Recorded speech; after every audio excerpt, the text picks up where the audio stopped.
Revisit Zoom. We've already talked about how to schedule a meeting. Come in here, set the date and time. The advanced options let you enable a waiting room, which is a really good idea, just because it's a layer of security so that your students you have to see them and verify them and then let them in. They can join before you, that's up to you. Mute them on entry. We are not recording. The other thing you can do is Zoom now requires a password, but you can change this so it's simple for your kids. So what I like to do too is I select Calendar, Google Calendar, and when I go to schedule, it'll ask me what email account I want to use. And I pick my school one, and then it automatically goes into my Google Calendar, puts the date and the time. I make sure it's on the correct calendar, and it lets me add guests. And then I can email this way. When I'm done and I go to save it, it's going to ask me if it wants me to email, or if I wanted to email participants, and I would say yes. So you can invite students to Zoom this way, or like for telepractice, if you're emailing directly Zoom links, you could do it that way too. But let me go back into Zoom. So when I start a meeting, I have some options. So let me just start my meeting. Okay. Notice when I take my mouse down, I can share my screen, and it's going to give me some options.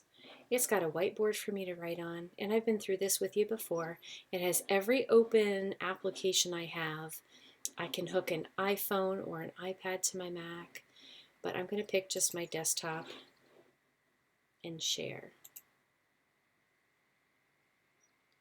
And what that does is this green box comes around, and then anyone who's in my Zoom meeting will see my screen.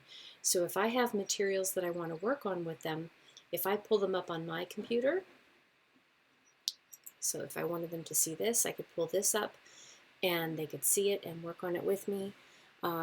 If I would prefer to use the whiteboard, I can, but the sharing screen is nice because then you can work on, they can see what you've got going on your screen. So if I do the stop share, when I did the share screen, notice I had the ability to do a whiteboard as well. That's what this looks like. So I could draw, spotlight things, highlight things, that type of thing. So that's another option. You also can have the person on the other end share screen by having them go down like here and hit the share screen button. So this is one way that you could use Zoom and you could share your screen. One thing I did notice in the latest Zoom update too, under Preferences, just a quick peek here, you have the ability to change a whole bunch of settings in here. So stop and take a look at these sometime, including the touch up my appearance now in my video.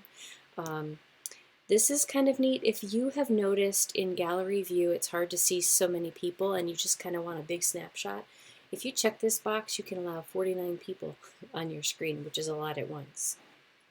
But again, and some of you have found the virtual backgrounds that work well depending on your lighting situations, so that if you, or not, depending on your lighting situation behind me. I have a lot of natural light behind me, so it doesn't work well.